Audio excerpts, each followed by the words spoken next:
Artificial intelligence has become a part of everyday life for people all around the world. And when it comes to influence, two countries stand above the rest. But here is the thing. These two nations see AI very differently. In China, about 83% of people view AI positively. In the US, that number drops to just 32%. Outside of these two, around 36% in the UK and 39% in Germany see AI in positive light, which basically means in most Western countries, more than half of the population is actually concerned about AI. But does that fear really make sense? Today, I'm gonna cover three most important questions about AI: what it was supposed to be, what it has become, and why so many people, even the ones who built it, are now afraid of it. Is this fear is real, or it's just human nature to fear new innovations?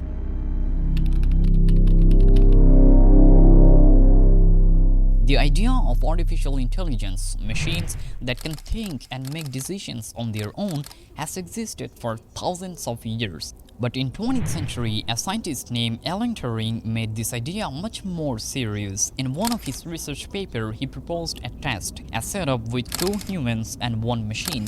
One person will act as a judge, asking questions to the other two without seeing them. Based on the answer alone, the judge will have to figure out who is human and who is the machine. If the judge gets it wrong, if they mistake the machine for a human, then the machine passes the test. And that will mean humans have successfully created something as intelligent as themselves. This idea sparked a new dream among the scientists that one day we could build an electronic brain just like the human mind. By 1956, that dream officially turned into action. That's when the term artificial intelligence was first introduced. The goal was simple: create something that can think like a human.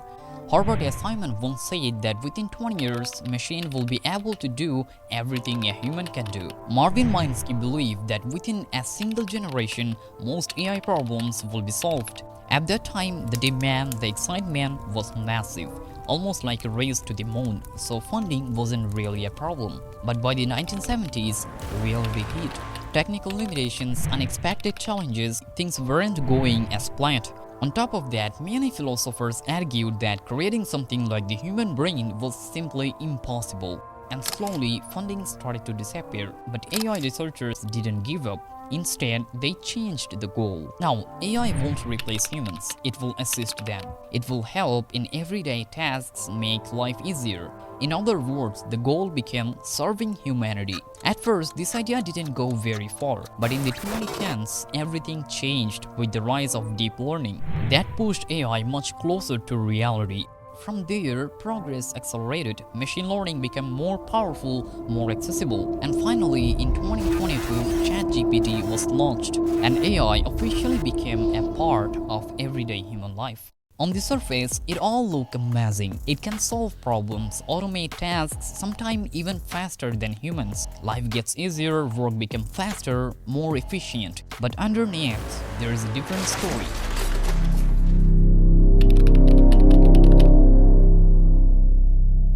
To understand where AI is today and where it could go, we need to look at two things. First, how AI models are trained. Models like Gemini, Meta Systems, Grok, and ChatGPT, they feel relatable because they trained that way. They are trained on the kind of conversation you have with friends, family, people around you. A lot of their data is collected and sold by the different companies. And the problem is, it can be used in ways that serve their own interests. It gets even more concerning when AI is trained on real human behavior from the internet. Because human behavior isn't perfect. Bias, racism, misinformation, all of that can show up in AI too. We have already seen cases, both online and offline.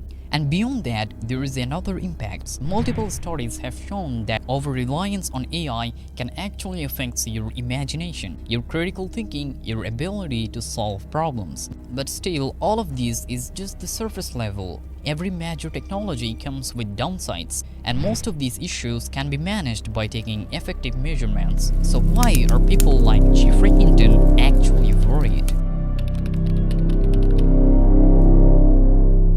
The real concerns around AI come down to two things: job replacement and existential risk. Now, job loss isn't new. We saw it during the Industrial Revolution too, but this time it's different. AI can replace jobs jobs faster and at a much larger scale. Back then, machines replaced manual labor, but industries also created new jobs, and those jobs were relatively easy to learn. With AI, most of the jobs being replaced are basic, but the new jobs being created, they are not so simple. Not everyone will be able to adapt, and that's the real problem with AI-driven job replacement. The second concern sounds like science fiction, machines becoming smarter than humans taking over the world, but that's not exactly how it sounds. In some ways, AI is already far more capable than us. It can process data faster and remember far more than any human. The real difference between today's AI and future systems like artificial general intelligence or artificial superintelligence is multitasking and adaptability, not necessarily some kind of evil intention. The real concept here is called goal misalignment. For example, if we ask an AI to solve climate change, it will analyze the problem, and if it concludes that humans are the main cause, it might take actions against humans to solve it. Not because it's evil, because it's following its goal. The scenario is unlikely, but not impossible, and the smarter AI becomes, the harder it becomes to control. Hearing about AI's job replacement and existential threat is nothing to be afraid of. Just a few light, simple steps can handle job replacement. Your work should be something where even a little thinking and decision making is required. Instead of looking for a safe job, developing valuable skills is the smartest move. After that, your job will be to learn AI properly if needed for your work. As you know, if you can use it well, it can make your work several times easier and more effective. As for it becoming an existential threat to us, that is only a prediction whose probability is extremely low, but not zero.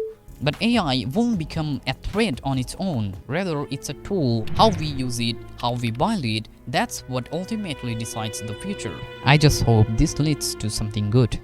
Hopefully.